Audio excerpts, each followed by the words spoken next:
सुप्रभात। मैं हूं जगेंद्र राणा। तो आज जिस आध्यात्मिक विषय पर हम चर्चा कर रहे हैं वह है तीन विद्याएं।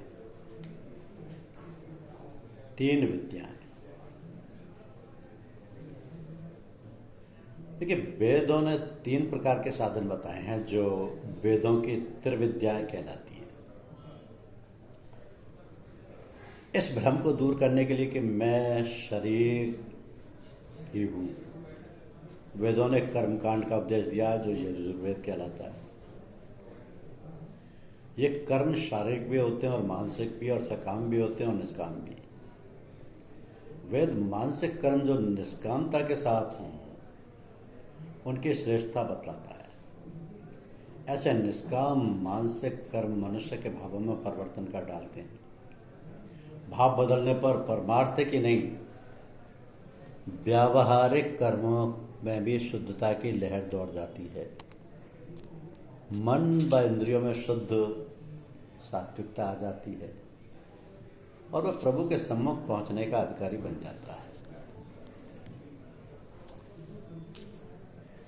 तो इस प्रकार शुद्ध हृदय को लेकर जब जिज्ञासु अपने परम पूज्य इष्टदेव की ओर चल पड़ता है तो वह उपासना के साधन कहलाते हैं। ऐसे उपासना के साधन करते करते वह एक दिन अपने प्यारे के सम्मुख जा खड़ा होता है। खुली आंखों उस चित्तचोर का मुखड़ा अपने सामने देखता है। उस समय ब्रज गोपिकाओं की तरह वह अपने तनमन की सुधि विसार बैठता है। बस चंद्रमुखी की छटा का रसपान करते करते मस्ती में झूमने लगता है। उस बांके बिहारी की बांकी अदा पर अपना होश खो बैठता है। दीवाना बन के उसके आलिंगन करने को दौड़ता है। नशेबाजों की तरह जो मुख में आया आलाप सलाप करने लगता है इत्यादि। ये अवस्था उपासना कहलाती है, जिसका वर्णन सामवेद करता है। उपासना में कोई कर्म नहीं होता, कर्म नीचे रह जाता है। यहाँ पर केवल तड़प, चिंतन, विरह और मिलाप का आनंद रहता है। जो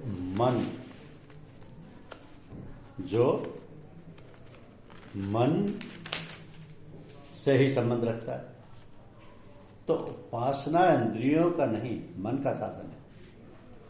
भक्ति रस से सराबोर होकर जब मनुष्य दिल में उसकी याद करता है, उसके लिए रोता और बिलखता है, और दिलदार की खोज में पागलों की भांति चारों ओर दौड़ता है, और कभी उसे पाके मस्तों की तरह मग्न हो नाचने लगता है, इसे उपासना कहते हैं। यही उपासना सामविद्या कहलाती है।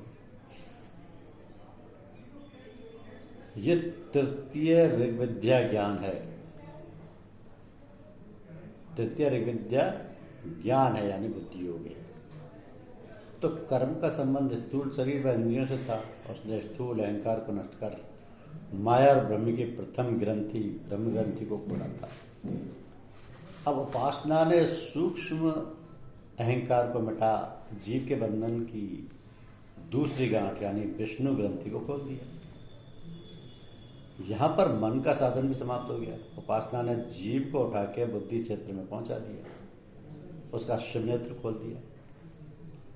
अब उसे वेदों के मुख्य विषय ऋतु और सत्य का यथार्थ अनुभव होने लगा। प्रकृति और पुरुष का, जड़ और चैतन्य का, माया और ब्रह्म का, शांत शक्ति और शक्तिवान का धीरे धीरे ठीक ठीक ज्ञान होने लगा और वह पूर्ण बनने लगा। तो इस प्रकार प्रथम सत्य को और पीछे ऋतु को जान के जीव ने अपनी बुद्धि ऋतंबरा बना डाली, और इसी ऋतंबरा बुद्धि की सहायता से आगे अमरलोक की ओर चल पड़ा और सदा के लिए आवागमन के चक्र को नष्ट कर मुक्त हो गया। ये सब ऋग विद्या कहलाती है, जिसका वर्णन ऋग्वेद करता है। और यह ज्ञान कांड व उपनिषद कांड भी कहलाता है। ज्ञान कांड व उपनिषद कांड भी कहलाता है। और जड़ चेतन की तीसरी गांठ रुद्र ग्रंथि को खोलता है। अब रस के अर्थ आनंद के हैं। जिस पदार्थ के पान करने में, जिस कर्म के करने में, जिस बात के सोचने में मजा मिले, उसी को रसदार बोला जाता है।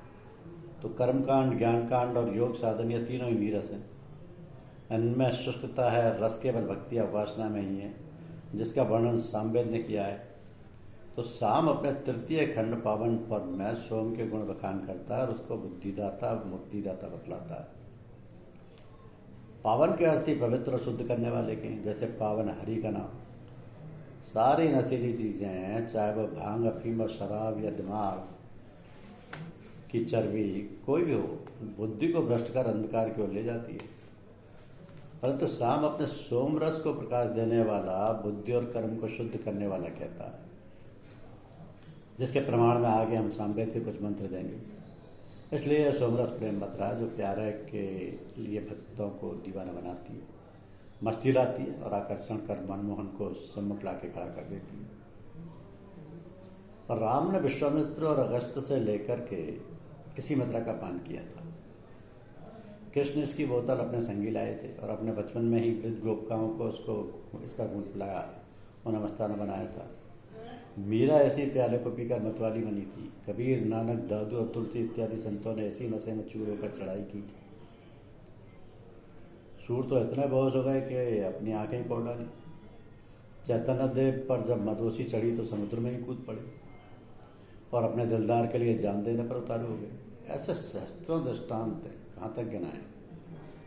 तभी तो वेद कह रहा है कि स्वादिष्टया मदिष्ठाया पवश्य सोमधारिया इंद्राया पातवे सुते,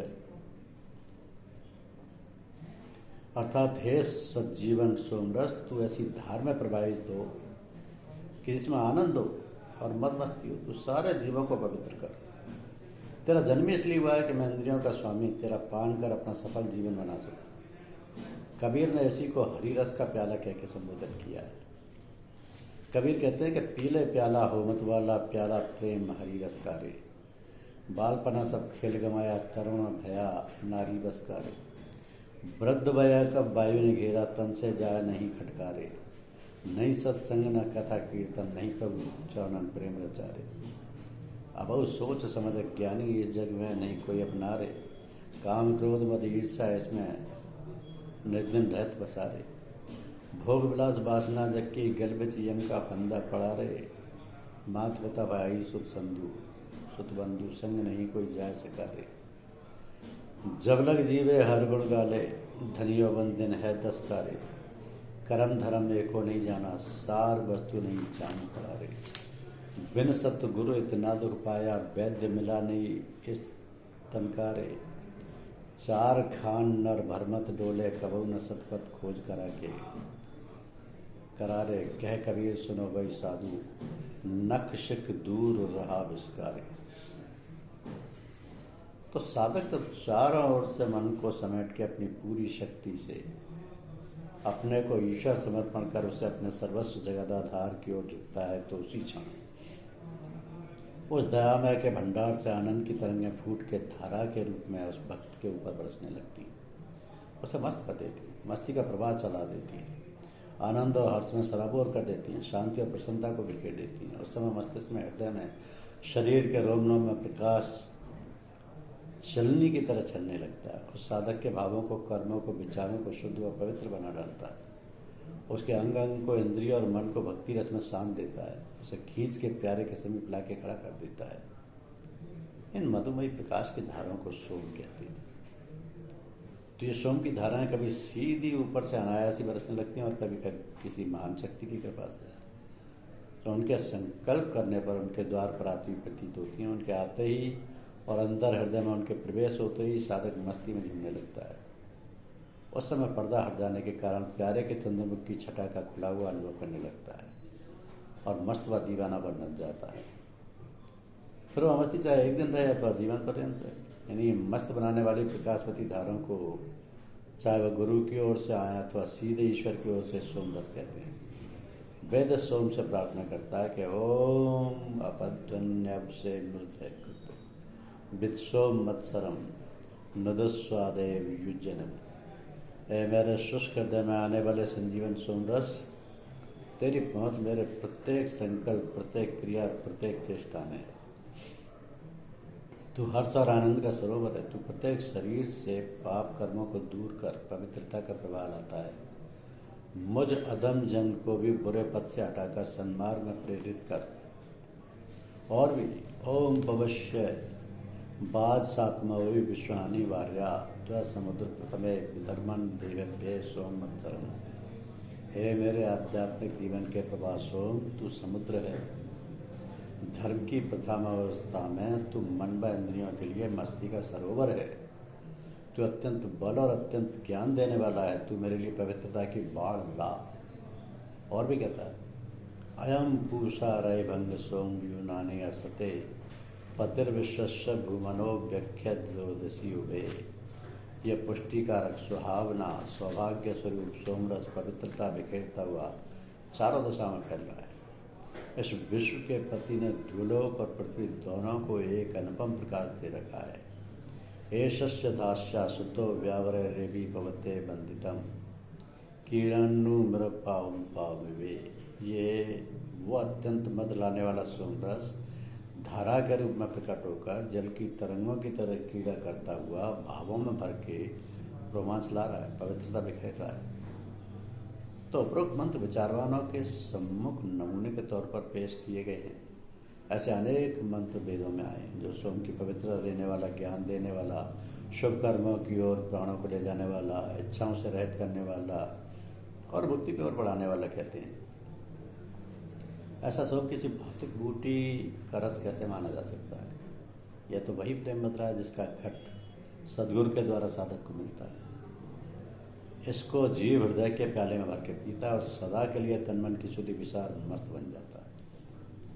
तो इन मद टपकाने वाली अमृतमय प्रकाश की धारा को ही वेद ने सोम का नाम नहीं दिया, बल्कि वह पुरुष जिसने इसे पान कर अपने को सोम रूप बना लिया है, जो इस अमर वारुणी के नशे में चूर और मस्तानों की तरह झूम रहा है, जिसके रोम रोम में उस भक्ति रस की मदिरा का प्रभाव फूट रहा है और जो समीप आए हुए दूसरों को भी मस्ती की तरंगों में बहा ले जाता है। उनके भाव विचारों में प्रेम रंग का छींटा दे उन्हें किसी दूसरे ही रंग में रंगने का सामर्थ्य रखता है। ऐसे महान भक्त को, अनन्य प्रेमी को भी वेदों ने सोमलता कहा है। जैसे अभी सोमा सायवे पवनते मध्य मध्य समुद्रस्य दिविष्टपे मनीषणो मत्स्रासो मत्च्युते। अर्थात मन का संयम करने वाला मद टपका रहे हैं, संसार रूपी समुद्र की चोटी पर खड़े मस्ती का आनंद बिखेर रहे हैं, चलते फिरते संजीवन रस के स्रोतों द्वारा हर्षकारी मस्ती का प्रवाह आ रहे हैं। वो सरोवर में कमल के पुष्प खिल रहे थे, भौरा मंडरा था, वो आया, वो कभी इस कली पर बैठता, कभी उस पर आकर उनमें से एक को उसने लक्ष्य बनाया और उसको पकड़ कर बैठ गया।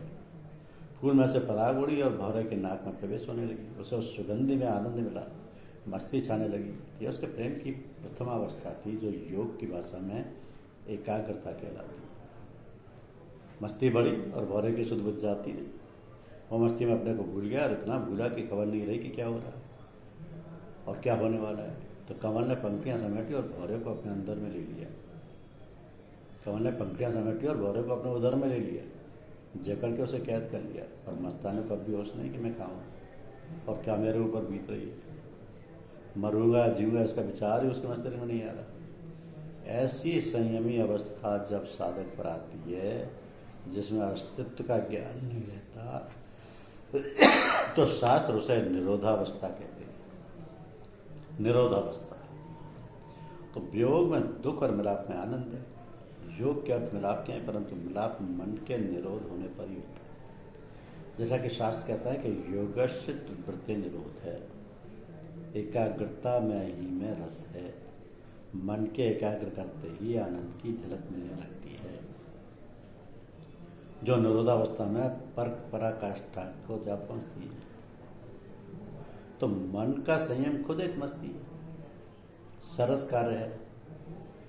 वो ये प्रेम प्याला जिसके मुंह से लगाते ही और सारे मजे फीके लगने लगते हैं। वो एक ऐसी मधुसी लाता है जिसके नशे में मैं वतु का द्वैतभाव नहीं रहता, उपासक उपास्य बन जाता है। प्रेमी और प्रेम पात्र दोनों मिलके एक हो जाते हैं। भक्त भगवान के रूप माधुरी में प्रवेश कर जाता है। यही संयम है। ऐसा संयमी पुरुष मस्ती की तरंगों पर तैरता सा दिखाई देता है। वो हर्ष और आनंद का सरोवर सा नजर आता है, जिसके अंदर से मस्तानी लहरों के थपेड़े फूट फूट कर बाहर बहते हैं और समीप आए जिज्ञासुओं को शीतलता देते रहते हैं। और प्रेम और शांति का समुद्र है जिसमें से बबूले उठते हैं, मनुष्यों को शांत व तृप्त करते रहते हैं। तो उसका प्रत्येक शब्द, प्रत्येक कर्म अलौकिक प्रभाव रखता है। यह नीरस रस उसको नहीं होता है, इसमें रस होता है, उसमें प्रेम छलकता हुआ दिखलाई देता है, उसमें निष्कामता और दया छिपी रहती है। वो अपना कल्याण करता है, संसारी गर्त में फंसे हुए मनुष्यों को कल्याण पथ की ओर ले जाता है। वो स्वयं मुक्ति प्राप्त करता है और दुखी जीवों को मुक्ति का मार्ग दिखाता है। ऐसे आप्त पुरुष और ऐसे संत भी सोम ही कहलाते हैं, इसलिए कि वे अनुपम रस सोम को दूसरों को बुलाते हैं और उन्हें मस्त बनाते हैं। कि पिया रस तो जानिए उतरे नहीं कुमार, नाम अमर माता रहे पिए अमीर सार। कबीर प्याला प्रेम का अंतर लिया लगाए, रोम रोम में रम रहा और अमल क्या खाए। ये कबीर भट्टी प्रेम की बहुत जो बैठे आए, सरसों पे सो पिएंगे ना तब पिया न जाए। जब मैं था तब गुरु नहीं, अब गुरु है मैं ना आए। प्रेम गलियती साकरी या मैं दो न समाए। धन्यवाद।